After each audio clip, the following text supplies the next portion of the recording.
I'm gonna show you how I plan my day and how I keep track of my to-do list and my calendar and all of that. In case you're having trouble with time management or your schedule or anything like that, you can use whatever pieces of my system work and adapt them to work for you. I'm gonna show you my planner. So this is my planner. I leave it on my desk in this corner every day and night. I don't ever close it. And what I do is I write down my top 3 for each day. So the reason I got this top 3, I used to have Michael Hyatt's full focus planner, but I realized I only use the top 3 part of it. So instead of continuing to buy that same planner, I went ahead and bought a full year planner. I took his top 3 idea, and well, I don't know that it's his idea, everybody does it, but I do top 3 for each day, 3 major things that I want to complete. And then the right side of the column is extra. So anything that I could do, as long as I get my top 3 done, then I put them on this side of the column. And then at the end of each day, I go ahead and draw a line through it just for a quick visual reference as to what day it is. This is actually today's date. I keep a post-it here so that as I'm flipping back and forth different calendars and stuff, I can always come back to the current day.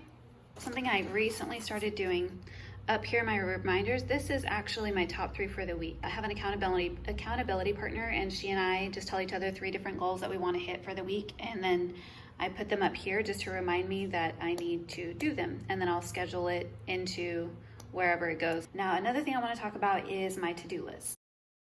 One of the hard parts for me was trying to figure out how to make sense of my to-do list and my planner and my appointments and like how to keep track of it all, but I finally have a method that works for me. This is my to-do list, and I divide it in half. I do half for the business and then half for everything else, whether it's personal or my acting or whatever. I stick it over here on this side.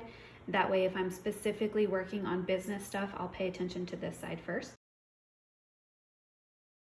And what I do with this at the end of the day is I just lay it in my planner. It just gives it a home at the end of the day, so it's not sitting on my desk. But that's all I do. Is every time I have an idea, I write it on here, and it's a continued list. And as I start checking things off on each side, I will make a new list, a cleaner one that has more stuff to do. And I'm just going to show you the back of it too, because really all this paper is this little what to eat thing, and I don't use it, so I just use the back of it for my to-do list. I don't always use a habit tracker, but sometimes when I really am trying to get in the habit of doing something new and implementing it into my life, I need some sort of way to track it, to remind me and to kind of help me see how I'm doing on it. All right, so this is not my creation. I'll have to figure out where I printed this habit tracker, but I shrunk it a little bit. Like I do with my to-do list, I also used it as a bookmark, and then at the end of January, I just taped my progress inside. See, to-do list on the back side, that's how I was doing it. But I taped my progress in here as a reminder. There's the month, there's each day of the week, and each date of the month. And then I put my goals here. So I wanted to start my day with water, do 5 different stretches, read 6 pages of a business book, read 1 chapter in my Bible, read a book called The Greatest Salesman. I wanted to journal and then say my goals out loud. And so I would just kind of knock off whenever I did these. And the reason that I have these dashes is because that's the weekend, and I didn't require myself to do these on the weekend. So yeah, these check marks just help me keep track. And then I did it also for a couple more months until I felt like I got the hang of these and was just doing them, naturally as a habit. So for appointments, yes, I do put them in my planner, but more importantly, they go into my Apple Calendar. So I use the red Apple Calendar that came with the iPhone, and I put my appointments in there. I make sure that I have reminders.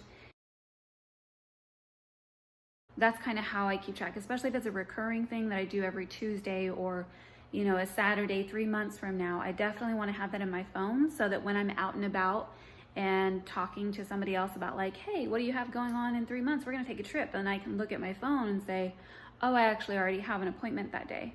So keeping my appointments and my commitments in my phone really help me stay organized. I never put tasks in my calendar, but I will put appointments in my planner, if that makes sense.